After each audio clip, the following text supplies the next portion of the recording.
vous prenez un jeune Burkinabé, c'est le problème, c'est qu'ici dans nos États, vous prenez un jeune Burkinabé ici de Bobo Dioulasso, vous l'amenez à Washington, et il ne fait rien ici, hein. Il est là en train de boire café parce qu'on ne lui donne pas des opportunités. Il a 4 diplômes, je ne sais pas quoi. Il n'a même pas de diplôme.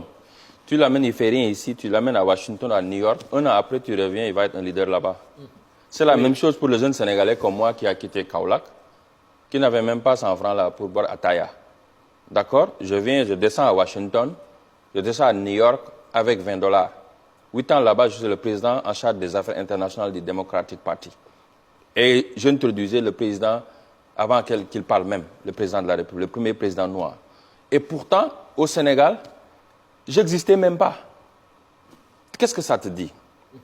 Ça te dit que dans nos pays, on ne sait pas détecter des talents et investir dans des talents. La jeunesse a le potentiel, mais n'a pas l'opportunité.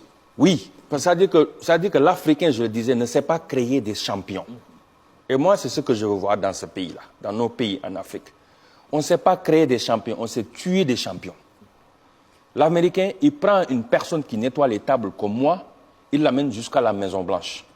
Il prend un jeune Mamadou, Sénégalais ou Burkinabé qui vient d'arriver, de rien, pas de parents, pas de background, pas d'anglais. Il le regarde travailler jusqu'à ce qu'il lui fasse l'un des meilleurs docteurs ou scientifiques comme Cheikh Modibo Diarra jusqu'à NASA.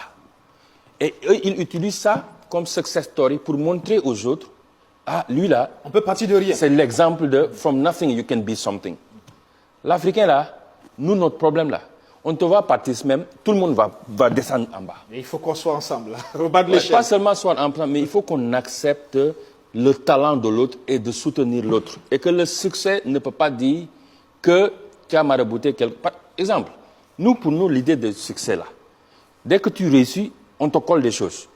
Il a marabouté quelqu'un, il a volé l'argent et il devait faire quelque chose pour y arriver. Mais on ne croit pas au succès de nos frères et sœurs. Mais si quelqu'un d'autre le fait, un blanc, il vient là. C'est pourquoi, c'est simple. Hein?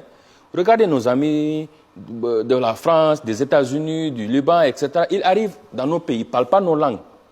Ils ne comprennent pas nos coutumes, nos valeurs. Mais dans moins de 3 mois ou 3 ans, ils deviennent nos chefs dans nos propres pays. Tu viens au Sénégal, l'économie, Côte d'Ivoire et ici, partout en Afrique de l'Ouest, ce n'est pas les Africains qui contrôlent nos économies. C'est les Français, c'est nos frères libanais, c'est les Américains, c'est les Chinois, etc. Pourquoi ils peuvent faire ça dans nos pays?